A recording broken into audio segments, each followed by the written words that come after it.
Welcome back to Drawn to Darkness, a sometimes weekly, sometimes bi-weekly podcast where we discuss our favorite horror and true crime. If you desperately need someone to process the latest true crime documentary, we're here for you. My name is Annie, and I'll be introducing Caroline to my favorite horror movies, podcasts, TV shows, and books. My name is Caroline, and I'll be doing the same from the true crime side of things. Caroline, I wanted to start with the question, what TV show or true crime documentary, other than the one we're about to discuss, have you been most desperate to talk to people about? That's such a hard question for me because I feel like I spend so much time watching documentaries and I constantly want to talk about them. And I'm definitely the largest consumer that I know of them. But I think probably the Jinx, obviously, Keepers, and the Abducted in Plain Sight as I well. haven't seen that one yet, Abducted in Plain Sight. It's so good. And Tiger King, just a lot of the ones that are just so bizarre, or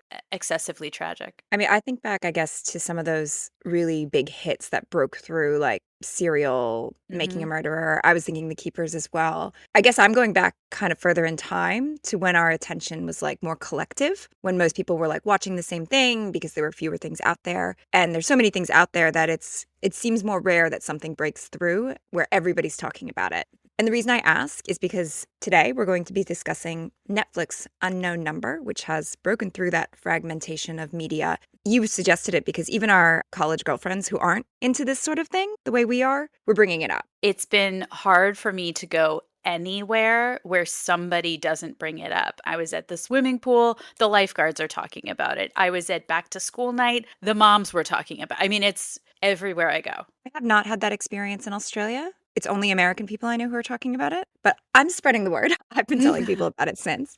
So we're taking a break from our regularly scheduled programming to sneak this one in. Normally we're recording 3-4 weeks in advance, but we're going to get this one out as quickly as possible. We're going to call this our water cooler special because we want to discuss it around the proverbial water cooler. Before we begin, this documentary and episode will include discussion of sexually explicit texts involving minors, bullying, cyberbullying, reference to eating disorders and suicide, and abusive parents. And we will be spoiling it.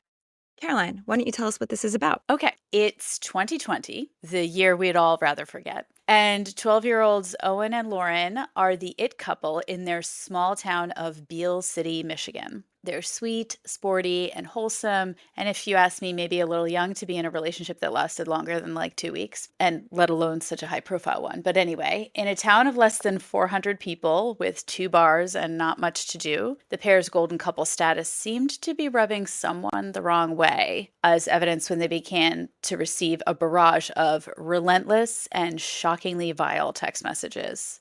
While initially targeting the couple with an unfortunately successful campaign to break them up, the horrendous harassment began to hone in on Lauren specifically, attacking her physical appearance, mocking her athletic performance, and even encouraging her to take her own life. Though mysteriously dormant for an 11-month stretch, the harassment continued day and night for roughly 2 years. In that time, many other children in the community are also victimized, some through potentially fair suspicions and accusations from community members and local authorities, some as far as 2 hours away for simply entering the couple's orbit. Exhausted and deflated, both families search for and campaign desperately to uncover the person or persons behind the harassment. And so eventually, with help from the FBI, the shocking truth emerged. The culprit had been Lauren's own mother all along. What a twist. Can't make this shit up, right? It's insane. Absolutely. I just said insane, but what adjective would you use to describe the subject matter of this documentary? Twisted. Twisted, yeah. I was thinking monstrous, that you would have to be a monstrous person to do this to your child. I have a confession. I knew it was apparent going into it.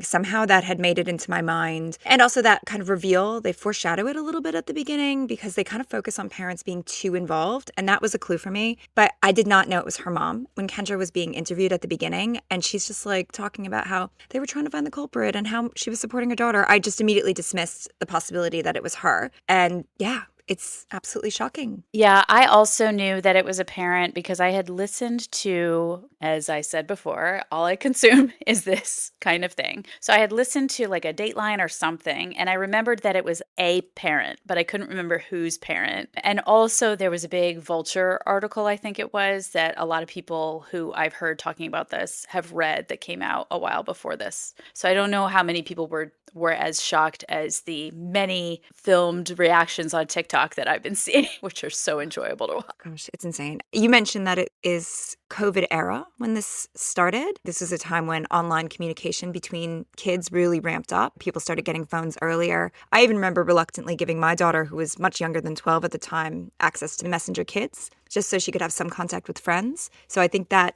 timing really exacerbated the move from socializing in real life to online for teenagers.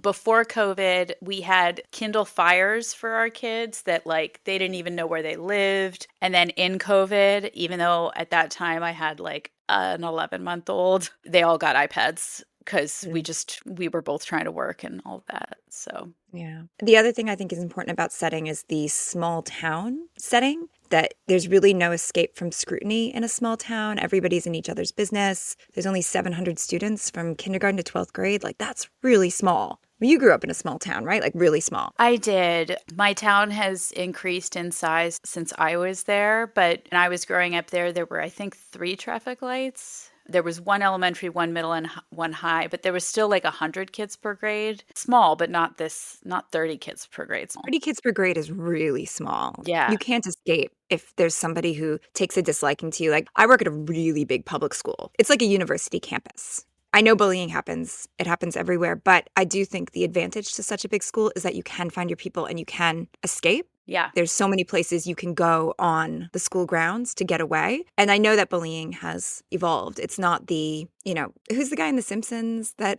Mark Oh, yeah. Mo? No, not Mo. No, Mo's Mo's the the bar. bar owner. The listeners are going to be screaming at us right now. The kid in The Simpsons who is like publicly shaming people and like The ha kid. that kid, yeah, who steals your lunch money and puts your head down the toilet. Like, I don't think that's happening that much anymore. It's much more insidious and beneath the surface. Yeah. But at least you can physically escape in a bigger school, and you can't get out from under that microscope at a school like Beal City. We very intentionally live in a town where there's multiple elementary schools converge into still multiple middle schools that converge into one high school. So it's like every few years you get an influx of new kids. If things haven't been going well, you can find your people or new people. Yeah. Well, before we get too deeply into the specifics about what Kendra Licari did to her daughter, I just want to talk about the standard true crime documentary tropes that I enjoyed about this. The clips of kids walking around their high school, like opening and closing lockers and clustered in groups around their phones with that serious, ominous kind of true crime music. And then when they have a suspect like walking out of the darkness and sitting down for an interview and focusing on their face to make them look guilty. But then it's not going to be that person because it's too early.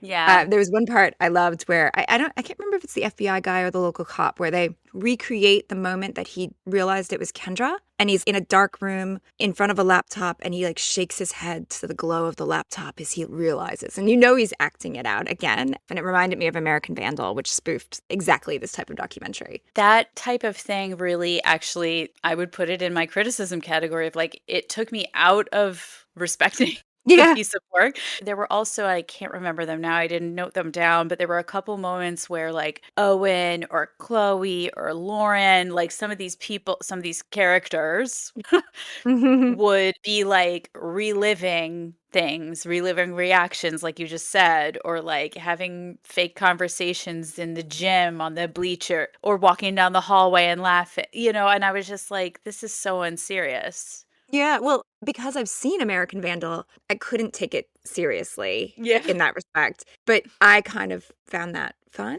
to watch. Yeah. I can see it as a criticism as well. Yeah. Nobody died here. Right. So I understand, like, some of that campiness, I guess, is Yes, campy. okay. Yeah. Campy is a good word for it. Well, I mean, let's talk about Kendra, because talk about the call is coming from inside the house. This is such a perversion of motherhood and what a mother is supposed to be and the expectations we have. How on earth can you send a message to your daughter telling her to kill herself? How can you mock her for the way she looks in leggings or the fact that she's skinny? I don't understand what is wrong with this woman. I can't remember whether it was the school board person, or a cop who called it cyber Munchausen's. And I really felt that was accurate, and not just because of the harm that she was actually doing to her daughter, but also other characteristics that you would have heard me talk about at the end of our The Act episode, in having listened to that other podcast, Nobody Should Believe Me, where they focus on it. There's a lot of sort of commonalities between the people who commit this atrocity towards their children, like needing the attention from the child, needing to be needed from the child, a husband that's kind of absent. I mean, they move 4 times in like 2 years, and the husband doesn't think something might be going on. Like, he's clearly was kind of checked out before all this went down. And the mom lies so easily, and it's always wanting sympathy, and it's so narcissistic. Yeah, I was so proud of myself because before they mention like a cyber internet Munchausen's by proxy sort of thing, I had come up with that idea. I was like, oh, this is like getting attention just in a different way. And I guess probably because we just did The Act and that actual Munchausen's by proxy is on my mind. And then I was so disappointed when they said it because I was like, oh, okay, I'm not the only person to have this idea. But yeah, I mean, I think she's someone who likes attention, according to her cousin. And when you think about how these horrific text messages would benefit her, like what does she get out of this? She gets closeness with Lauren, who would need her more, would turn to her more because of the trauma she's experiencing. I think the way she tries to comfort Lauren when the police come. Let's talk about that more in depth later. But she also gets attention from the wider community. As a parent dealing with this, she can play the saint, just like Dee Dee Blanchard. And I also really wondered if she was motivated by her friendship with Jill, who kind of strikes me as a bit of a local power mom. They get to bond over protecting their children together. And there's some discussion as to whether the original text messages came from Kendra. And I'm open to the possibility that someone else sent them, though probably not. Like maybe those local mean girls that we'll talk about later. But, you know, then she and Jill become closer. She notices Lauren needing her more. She gets some attention.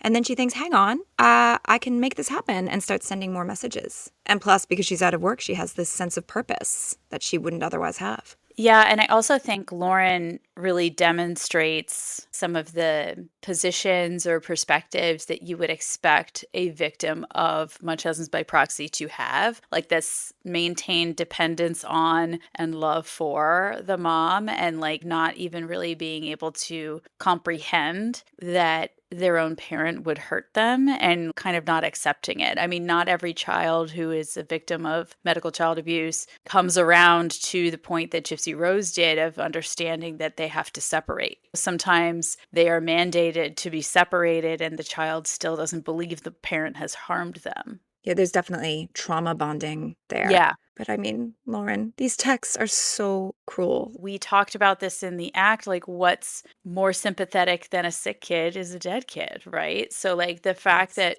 she claims I was not scared of her hurting herself, like how on earth would you know what she might do to herself based on some of these horrific texts? I don't buy that for a second, that she felt secure that she could send texts like that and have it not result in tragedy. Because this happens all the time, that kids die by suicide because they've been cyberbullied. This is not an impossible outcome. There's the Megan Myers stalking case. There's Zayden Clayton in Queensland, where I live. Who's that girl with the eyebrows who talked her boyfriend into killing himself? You know the girl with like yeah, really... I can't remember her name either, but I was just thinking of that, exactly that girl who talked her boyfriend into killing himself. I actually Googled suicide online bullying, and it's just case after case after case after case. This happens a lot. So yeah, I wonder if she would have been all right with Lauren killing herself because of the attention she would get as the mother of a girl who died by suicide. Ultimate tragedy, right? Yeah, I wondered the same. So there's like a binder full of these text messages. 300 something pages?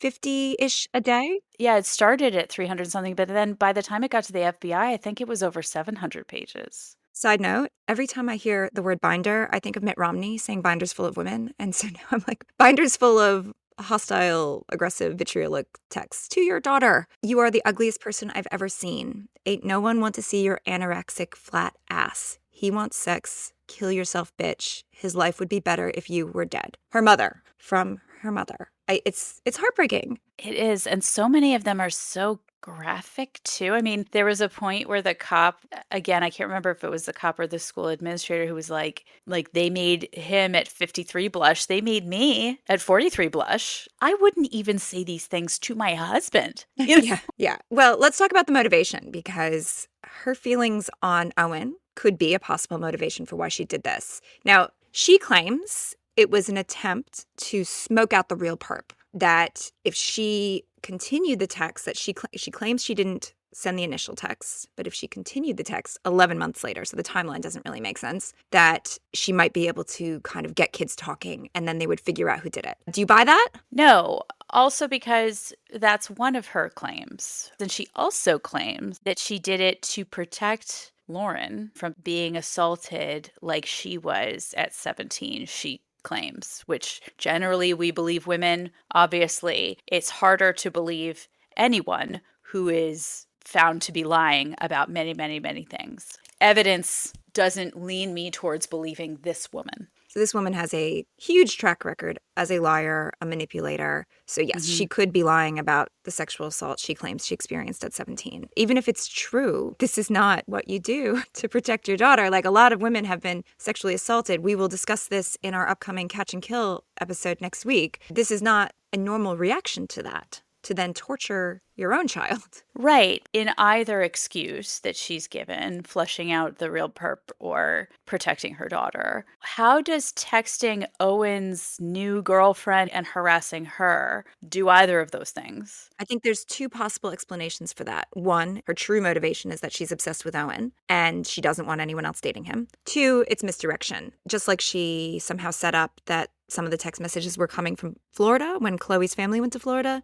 Texting this new potential girlfriend for Owen was a way to make it seem like it wasn't about her. So I think it could be either in that case. I mean, potentially the most disturbing possibility is that it's about Owen. Yeah, and I do think there's good evidence for that too. And I don't know that I require there to be one reason. I kind of think it could be both, that maybe it started out with her obsession with Owen, which wouldn't go away just because she also got attention. But once there was all of this attention and her connection with Lauren, maybe she was like, I want to keep this going too, but I also want to keep this minor who's not even just a minor. They're like 12 when this starts. And you look at those old pictures of them, they are babies, right? We see them being interviewed in more recent years. So they're teenagers, they're older. But when you look at those old pictures, oh my God. Yeah, it's monstrous. He recounts her going kind of above and beyond the normal friend or girlfriend mom role, like cutting his meat. And I do wonder, is he remembering things differently in light of what he knows now? Or was she actually weird and he always had a weird vibe about her? I mean, who knows? Did she really cut his meat, or was he just like trying to think of an example? It's just like, because that would be really bizarre behavior. It's kind of too odd to be made up. So I would say yes. And not that much time has passed, right? I could see him if he was kind of referring to a weird vibe and that was it. Being like, well, maybe you're just looking back at things through a different lens. But like cutting his meat, it's too specific not to be true in my mind. But the sexually explicit imagery that her brain was coming up with to write these texts about a 13-year-old boy who looks very young is monstrous. I keep saying that word, monstrous. Just like very perverted. I was in such shock. The only one I wrote down was suck finger fuck, which it's just like, who says that?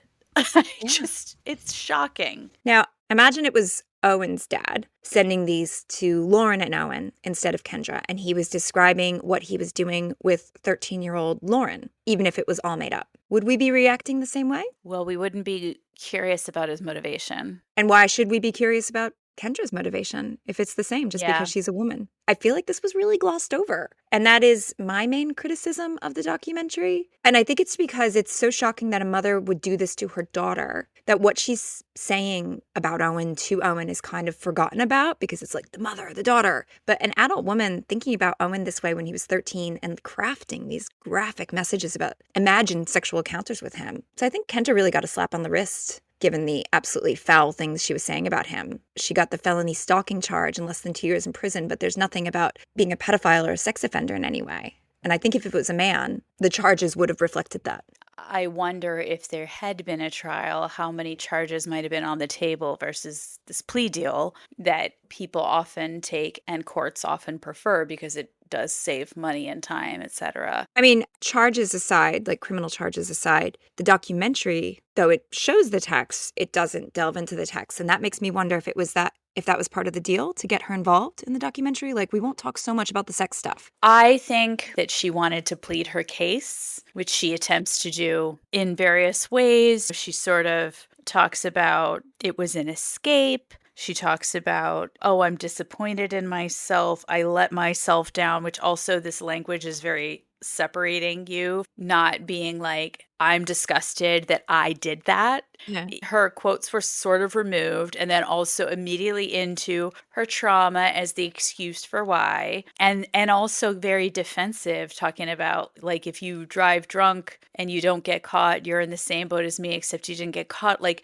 that's a bullshit argument on multiple levels. First of all, don't drive drunk. That's still bad. Even if you don't get caught, you should not be like, it's no big deal that I drove drunk. That's a problem. But also, irresponsible behavior is not the same as cruel and malicious personal behavior. There's a very different level of intent. Obviously, when you drive drunk, you could kill somebody accidentally, but the emotional toll that this took over a very long period of time is totally different. I think the only thing that drunk driving really has in common with what Kendra did to her daughter is that they both could result in someone dying. Mm-hmm. But as you said, there's a difference between calculated, conniving, regularly, again and again and again, making the decision to press send, as opposed to something that, unless it's a pattern, is more likely to be reckless, dumb, dangerous, a mistake. There's a difference between a bad decision and intent to harm. Totally. And that's why it's often manslaughter if you do, because it's irresponsible and a bad decision that you made not in your full faculty. Not that I'm excusing it, but you make that decision because you're already drinking and you're already not thinking clearly. Although,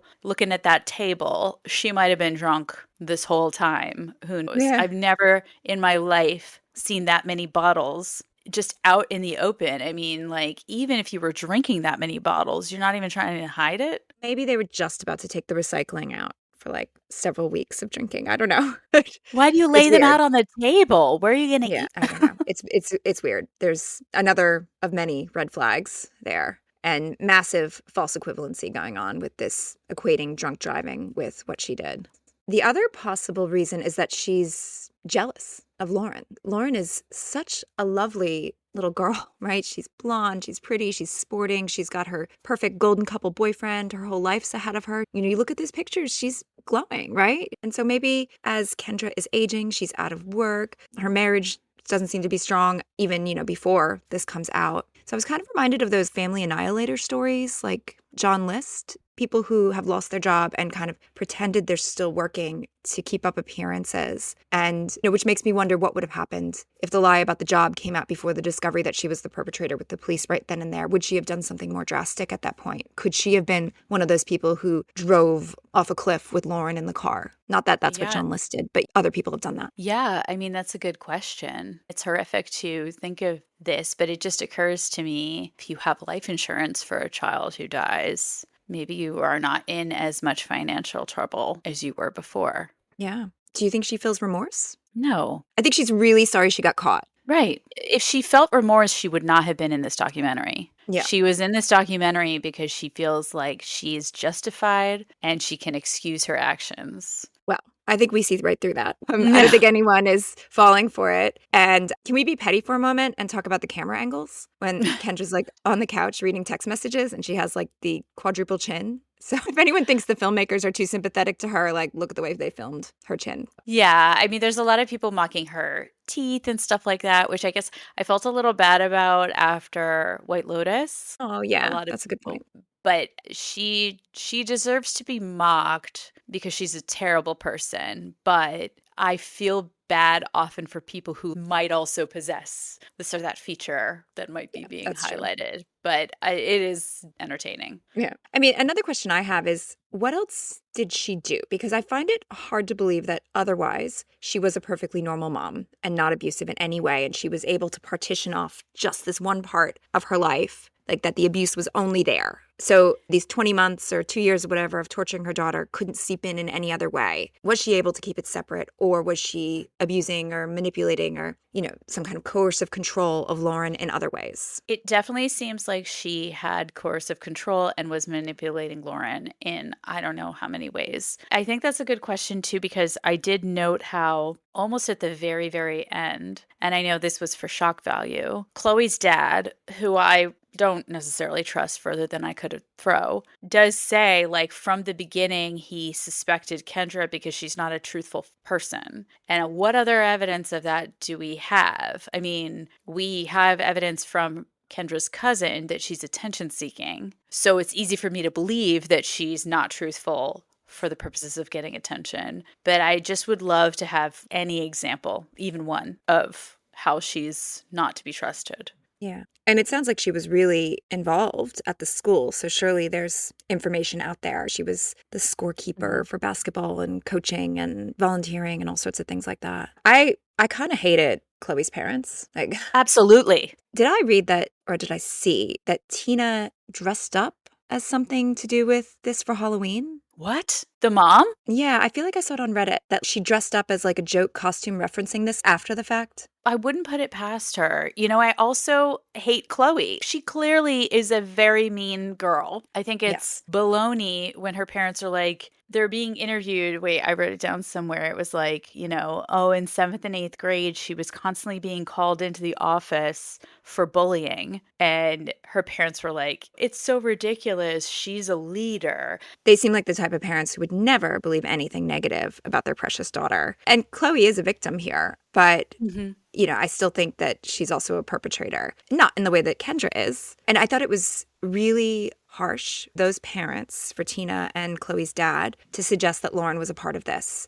Right. Like, they had no right to do that. Maybe she was. Who knows? But it seems unlikely. And to just throw that suggestion out there about this young person who is clearly a victim of a very cruel and manipulative mother in this small town, that she's going to have to still go back to that high school and face people with this suspicion over her is awful. It is. And I mean, everyone talks about how Chloe's mean. Owen talks about how Chloe wasn't the nicest person. Her friends are like, she's tough. Then the parents are like, she's constantly getting called in for bullying. Then the other cousin is like, she threw carrots at me or whatever. Chloe did go on TikTok to try to like defend herself and got clobbered on TikTok about it. Do you think Chloe threw the carrots?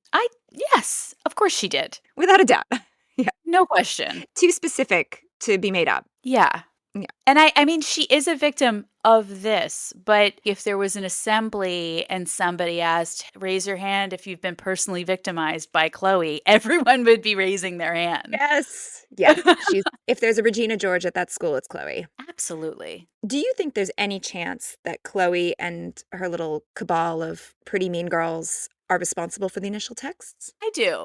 Because of the 11-month gap, generally speaking, I agree with that cop who was like, perpetrators often try to minimize their own responsibility or accountability by saying some of it wasn't them. And there's a lot of evidence to support that, but I feel like it very much seems like a lot of these texts were compulsive in nature if they're like 8 hours a day and all night long. I think it's reasonable that maybe those first texts were from Chloe and her plastics. The tone is different too. It's like, "Hi Lauren, Owen is breaking up with you." Or he no longer likes you. He hasn't liked you for a while. It's obvious he wants me. They're not as explicit. And there's that break. And also the timing of around Chloe's Halloween party that she didn't want Lauren to come to. It kind of makes sense that they might be responsible. And then Kendra notices this. She gets that closeness that she experienced in that moment. Maybe Lauren is drifting apart as those 11 months pass. And then she's like, oh, here's an idea. And not that any of this is understandable in any way, but I do think it's worse if she started it than if she continued it. I can see that. I don't know if I think it makes much difference, to be honest, to me. What about Dad, Sean? What do you think of him? I go back and forth on him. I think it's in the future because we're in the weird podcaster time machine thing. But in a future thing, I think I mentioned Ruby Frankie. And that is a situation where I've been sympathetic towards a father who was clearly absent in the aftermath of a crisis. Maybe I'm being too easy on these dads. I think it would be fair for someone to accuse me of that. But I was very much like, how could you not be questioning having to move 4 times? How could you not be questioning the bottles all over the table? How could you be so in the dark by the time it got to this point? It seems crazy to me that you feel entitled to be that checked out of your family Mm. life, which I think a lot of fathers in the traditional structure have been allowed to be, you know? At the same time, it's like, I looked up that RV in their driveway. The cheapest one is like 40 grand. They go up to like 80 grand. So when he talks about money troubles, like I don't know how much he's really working towards resolving those at the same time. My husband would know I wasn't bringing home a paycheck from the very first day I didn't get my pay. Like, Yeah.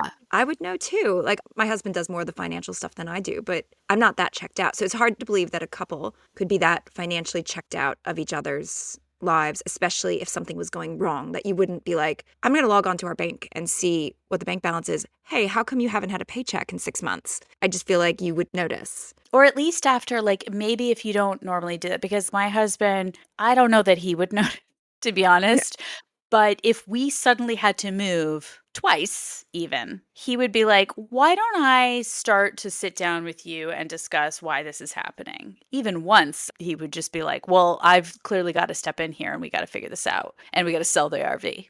Or like after the second, third, fourth time that you aren't even involved, like what are you doing? I looked up what his job was. He's a mechanic locally, so it's not even like he's traveling for work. I mean, I know a lot of couples do divide. You're in charge of this, you're in charge of that. But yeah, as you said, if things were going so wrong that he wouldn't question it. I mean, I'm surprised he didn't harm Kendra in that moment if that was truly news to him. If anything's going to make a nonviolent man violent, it would be something like this vicious attack on their daughter. I'm a very passive person, generally speaking, but I wanted to hurt her when she was like hugging her and rubbing her back and saying, no, I'm not leaving her. I don't want to leave her. The fact that he didn't get more enraged, I think props to him for that. Yeah. And questionable to include it. I question the ethics of using that footage because it's exposed Lauren to a ton of criticism in terms of her reaction and the way she doesn't push Kendra off and she doesn't speak. I think she's shell shocked, she's processing, but a lot of people have used that reaction to say that she knew that it wasn't a surprise and perhaps that she was complicit. This needs to be pointed out that again and again, we've learned that people don't necessarily react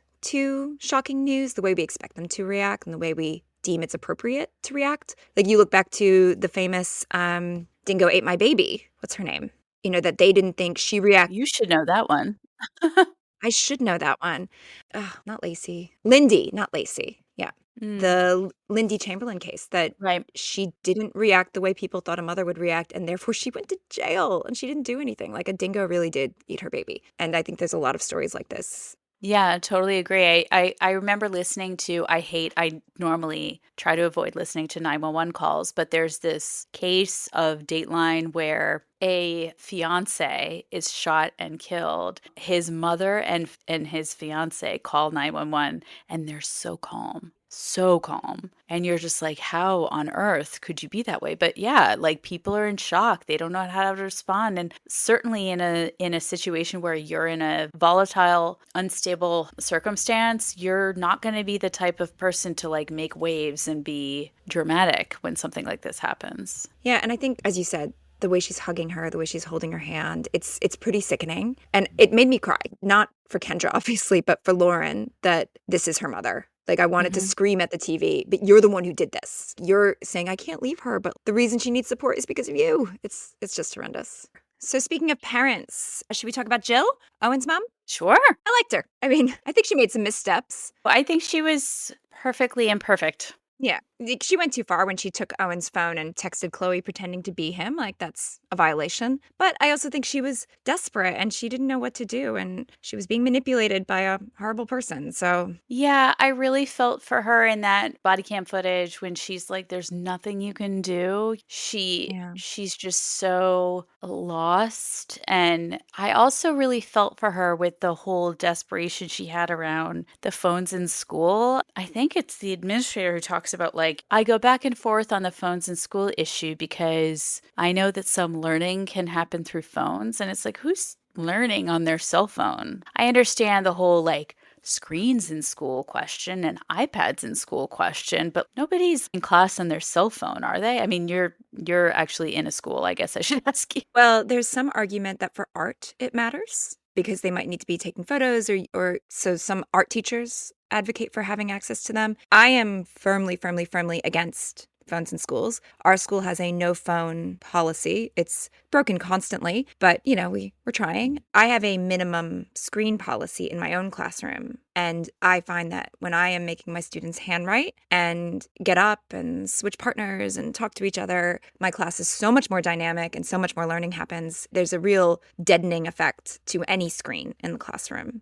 especially phones. So yes, I think he is absolutely wrong about phones having an academic place in schools. Maybe he needs a mobile office because he's an adult with a job, but kids are not using the phones in the same way. So, Yeah, totally agree. can we talk about Superintendent Bill Chillman? The way he's so shocked. I think he's kind of representing all of us watching this, like, what the fuck? But he actually had to deal with it. And I did appreciate his idea of using surveillance footage to try to catch someone sending the text in the hall, even though the likelihood would be next to zero, that would actually happen. He reminded me a little of Rob Graves back from episode 4, our Fox Hollow Murders. He's kind of excited to be a part of it all, I think.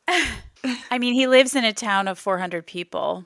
Yeah. I can't blame him much. It's not discussed in the documentary, but I looked him up and he has spearheaded a wind power project. So I thought that was kind of cool. He's a former earth science teacher and is passionate about renewable energy. So good luck to you, Superintendent Bill Chillman. I don't think he works for that school anymore. He's somewhere else. Yeah, I did actually see a lot of wind turbines like in the scenery. I don't know if that was intentional, but I was just like, oh, they have a lot of wind turbines in Michigan. I didn't realize, Well, maybe that was all him. Maybe. What about FBI agent Bradley Peter? Is that his name? Thank God for him. I appreciated that he was shocked at how little had been done by the time the situation came to him. That was my main thing. Like, why didn't this happen earlier? Like, finally, we've got an adult in the room taking care of business. This should have happened months before. Yeah, totally. I actually made a note to myself I was supposed to look up, like, can you just call the FBI? Because I was sort of like, if the FBI had only been involved sooner. I like the FBI guy. My one criticism is that he says commit suicide. And I was very surprised by that. I really feel like at this moment in time, both the FBI as well as documentarians would know to advise against that phrase and really say, try to encourage them to kill themselves or die by suicide in a way that doesn't.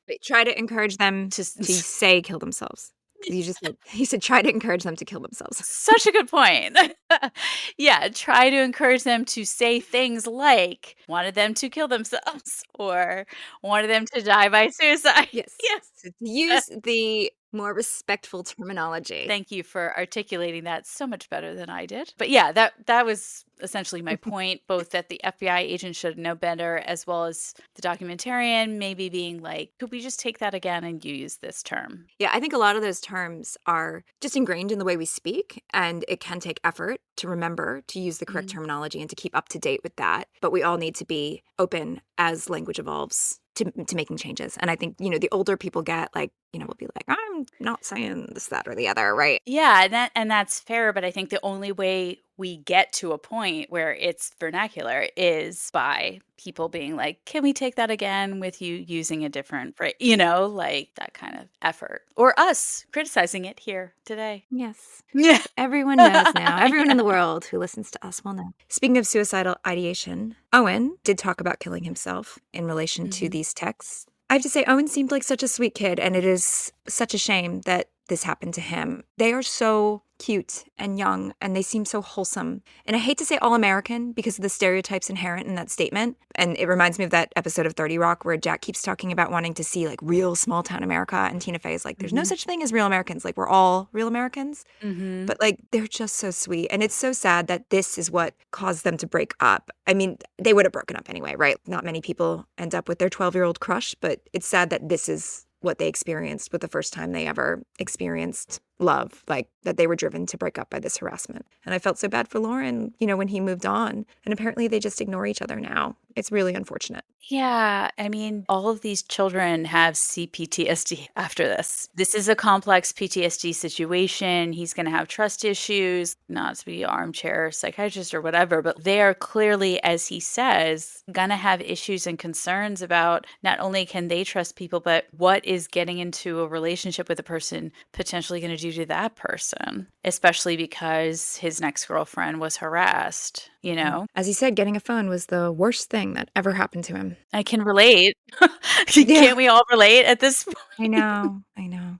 Scariest, most disturbing part, besides the fact that this is her mother, for me, it was that footage from the body cam, as we've already discussed, but also just the volume of it all, the 50-ish texts a day, the length of time it went on, that she was making this decision again and again and again to send the cruelest, nastiest, most sexually explicit things to her daughter, whom she's supposed to protect. Second to, as you said, the fact that it was her mother. The ease with which she lies, not just about this, but like when the cops come and they say, do you have a cell phone? And she says, here's my cell phone and here's my computer. And they're like, do you have any other? No, I don't. And then when her husband comes home, he's like, which cell phone? Because she has multiple. And she's like, no, I don't. Oh, yes, I do. And I watched it again when we decided to do this so I could take notes. And I was really, really watching her for these lies and the Mm. ease with which she said it and the way that you could not discern truth from lie. That was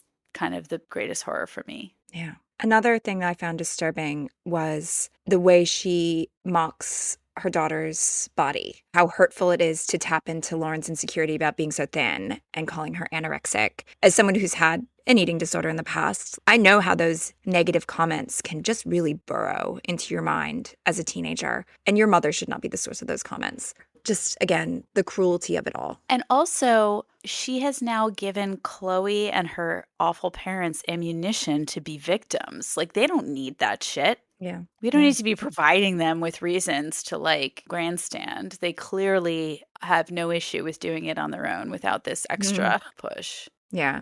Do you have any criticism of the documentary? So much. Okay. So there's a lot of sus continuity situations happening. So the body cam footage that you mentioned, literally mid sentence, he's saying every message that went to the kids came back to you.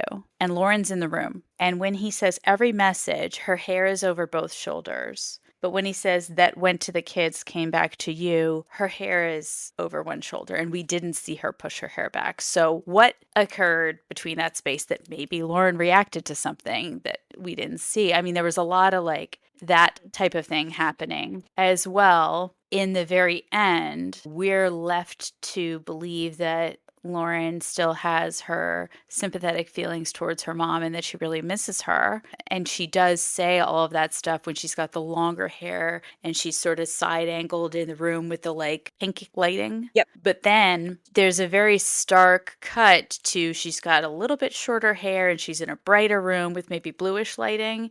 And she sounds less sympathetic, more resolved, and more in line with her dad. And then it goes back to her earlier perspective. And the first time I watched it, I didn't catch that back and forth. Yeah, I didn't catch any of that. I've only seen it once. There was definitely a lot of disservice to Lauren in terms of continuity and perspective. And the fact that they included that footage at all of a minor having to go through that reaction in front of the world. And I feel like that's very unfair to her. Yeah, agree. There was a lot of like little manipulations going on. For example, there's at one point where Chloe's dad is shown throwing something into the fire. Do you remember that? Like Yeah. he's burning something. There's so much inherent associations with fire pits for true crime watchers. Like, like Yeah. what is it, in Making a Murderer, there's so much talk of that. And, I see somebody throwing something into a fire and I think destruction of evidence. So why did they show that image of him? It feels like they were manipulating us to dislike him. And I do dislike him. So yeah, I think there's a lot of what is included, what is not included, what are they pushing us to believe, inherent in any true crime documentary. But it's pretty over the top in this one. To that point, Kendra is in this lovely home space that looks quite fancy, looks very Yeah, it looks nice. like something that you would put as your Zoom background to make it look like your house is nicer back in COVID era. Totally. And then Sean is probably in his actual home. There's like boots and like hunting gear and stuff in the background. It's not as nice. And I'm like, why did Kendra get the up treatment just so we wouldn't suspect her? It doesn't seem fair. Do you think it's overly sympathetic to Kendra? No, I just think it wanted misdirection too much. Yeah. Yeah, I think they're giving her enough rope to hang herself by letting her talk. Like the things they choose to include, the drunk driving, false equivalency, the angles on her chin, the overlay of some of the most vicious texts with Lauren saying she wants to have a relationship with her mom. So I think they make it quite clear that Kendra's a monster. I think I know why Kendra agreed to be in the interview, but like, I want to know about how she was directed. Was she directed to misdirect us? Did they tell her to pretend she was being interviewed as if she were innocent at the beginning? Did they lead the witness to manipulate the audience for the sake of the great reveal? Yeah, I mean, I definitely felt like, and I didn't write down any of the questions, but you can hear them asking her questions. And they do sound sympathetic to her in the way they ask them. So I do think there was some leading the witness happening, or maybe not truly honest with her about how they were going to handle it, which, some of that might be totally fair. Well, she deserves it. So whatever. Yeah. But the last thing that I wanted to mention is there's this whole thing about boys don't care about drama and mean girl stereotype. And we either have talked about this or will talk about it, like the whole misconception that anger is not an emotion and the unfair sort of perpetuating of that stereotype. Yeah, perpetuation, what have you, of that stereotype. I think we will talk about that in our yellow wallpaper episode coming up. So it's coming up. Yeah. It's coming up. Yeah. Yeah, as I said, other criticism is glossing over the sexually explicit way she discusses Owen. Not that it's not there, but she's not pressed on it. And I would have liked to see like a psychologist perspective on what is going on here. Somebody analyzing Kendra's excuses. I know it's unfair to diagnose someone that you're not treating, but what could possibly have prompted someone to behave this way? I was trying to think of a documentary I watched recently where somebody does give the caveat, like, I didn't treat this person, but this is my understanding based on what I know. And I think that's that fair happens all to the time. include. Yeah. Yeah. So I'm okay with that.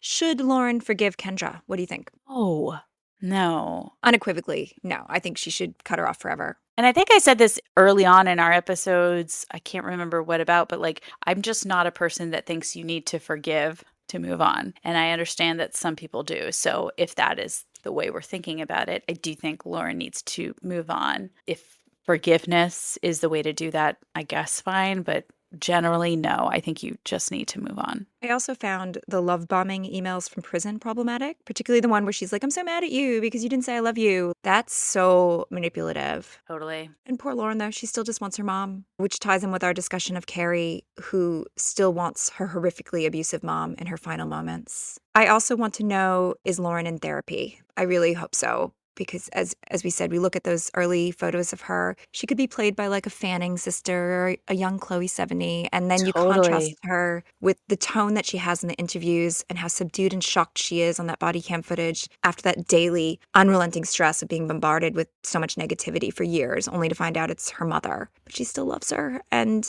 I just hope she's getting the help that she needs. But I would ask, does she still love her and need her? Because that other cut that I mentioned, I don't get the same vibe. That maybe she has figured it out. Yeah, I get a more evolved vibe from that. Well, she says she wants to study criminology, which is interesting because I remember I had a year 10 class a few years ago and I asked everybody like, what do you want to do? And one of those get to know you early activities. And I had like a third of the class wanted to be in criminology. So I think it's just, it's a popular thing. And it was all girls. Like every girl wanted to be like, I want to be in forensics. I want to be a detective. I want to be in criminology. So I think, all these 16-year-olds it's a common choice. I think at this point, there's so much emphasis on true crime. But yeah, I hope she can become a crusader and catch bad people like her mom. Yeah, me too. Okay, true horror. Impact of trauma, right? Whether I believe that Kendra did this because she was raped at 17. Something has made her mentally unwell because you can't be sane and do something like this. Maybe she was sexually assaulted. Maybe somehow she's stuck at 17. She often sounds like a teenager. She says those ones were random or whatever, and she's kind of playing with her hair. So maybe there's some kind of arrested development situation going on here.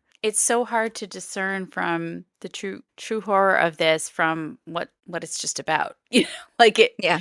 it is the true horror of this is just the facts of the case that a mother could do this to their child and the details of this, how explicit those texts are, that she did this not just to her child but to this other innocent boy, that it was super sexual to both of them. I mean, all of it. It's so awful. Another deeper horror is the way phones have transformed our lives, the high school teenage landscape. We already mentioned Owen saying that getting a phone was the worst thing that ever happened to him. And although most kids are not going to have an experience like that, I do think getting a phone is the worst thing that happens to all of us, as you said. Just yesterday, I was talking with a few colleagues, and all of us, there were 4 of us, we all have children between 12 and 14, and everybody was kind of saying it's a disaster that they have given their kids a phone. And I haven't done it yet, but I'm getting pressured. And I know that the second that phone is in her hand, it's going to become the most interesting thing in her life. Best, it robs them of the opportunity to be doing other things like reading or practicing a skill or art or hanging out in real life. And at worst, it's destroying attention spans. It's exposing kids to God knows what online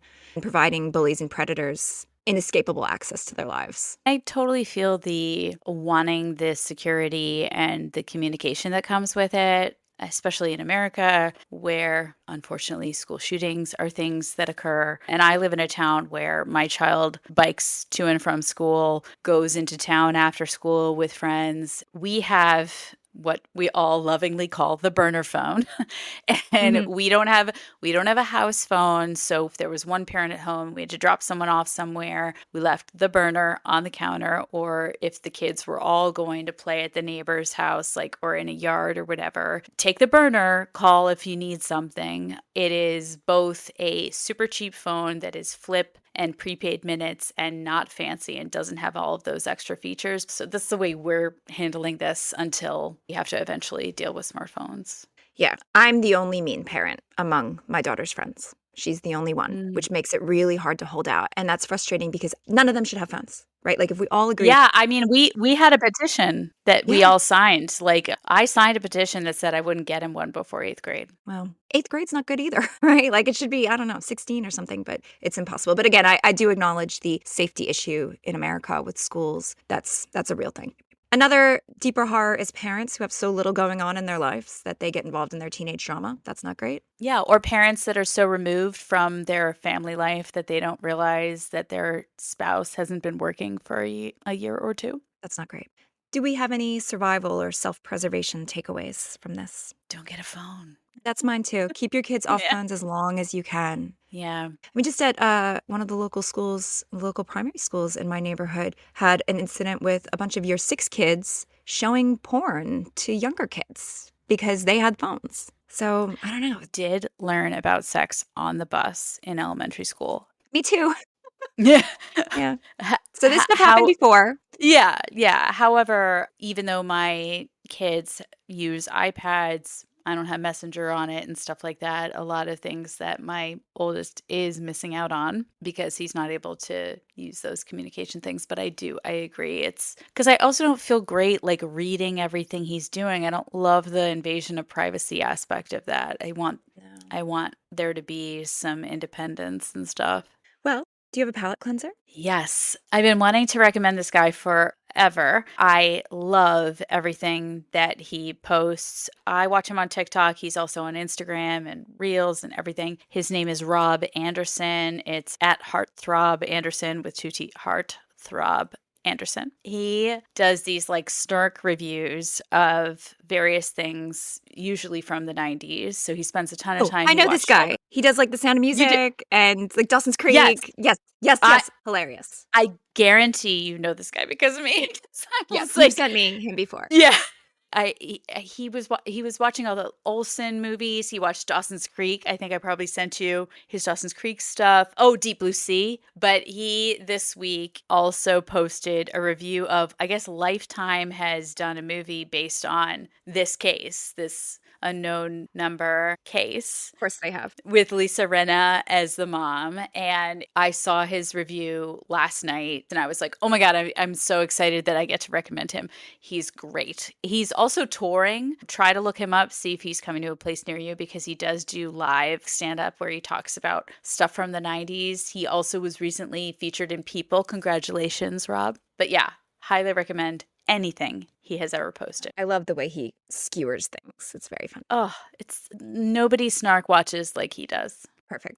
My palate cleanser is I just started a Stranger Things rewatch. And I don't know if there's any show that I've watched more than Stranger Things because every time a new season comes out, we rewatch from the beginning. I bring it up as a palate cleanser because despite how many times I've seen this show, I'm still utterly delighted by those children in season 1. They're just so cute. So I highly recommend starting a rewatch because the new season, season 5, comes out November 26th. And shortly before that, we're planning on covering season 4. So start your rewatch. I think I said rewatch there. So start your rewatch.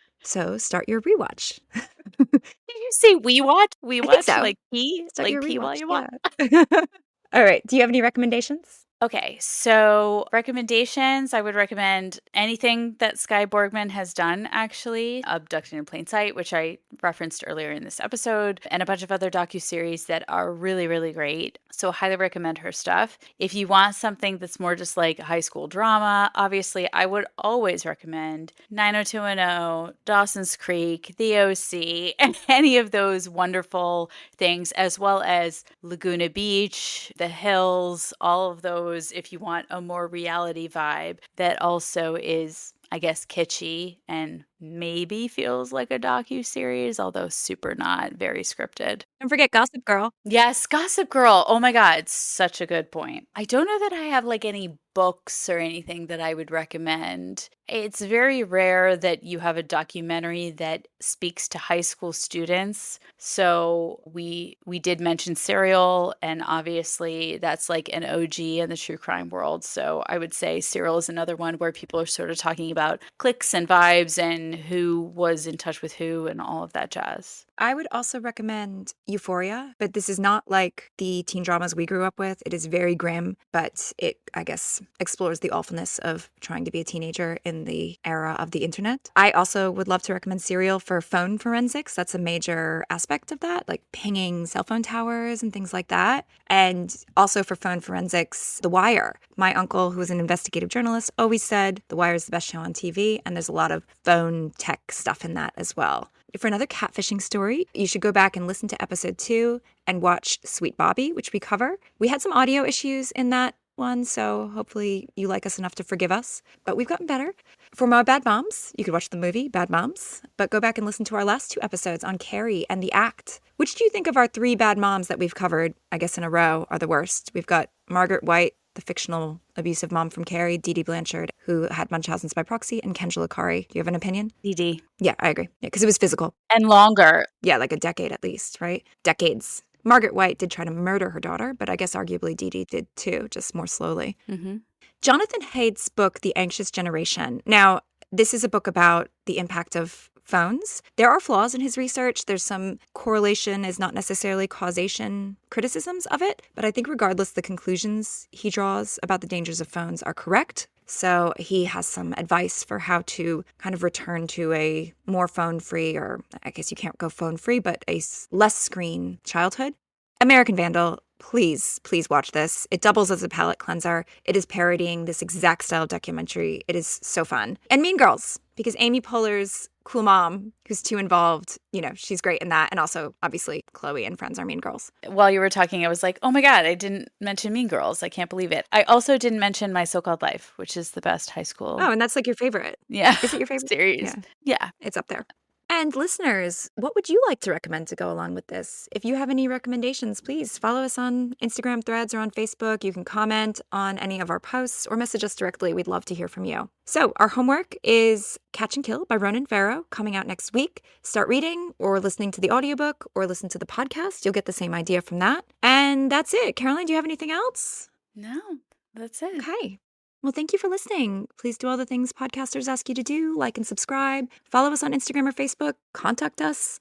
Tell a friend, write a review on iTunes. You can email us at drawntodarknesspod@gmail.com. And if, like Shirley Jackson, you delight in what you fear, join us next week this time here at Drawn to Darkness. Special shout out to Nancy Azzano, who painted our cover art. You can find her on Instagram at Nancy Azzano. And to Harry Kidd for our intro and outro music. You can find him on Instagram at Harry J. Kidd and on Spotify.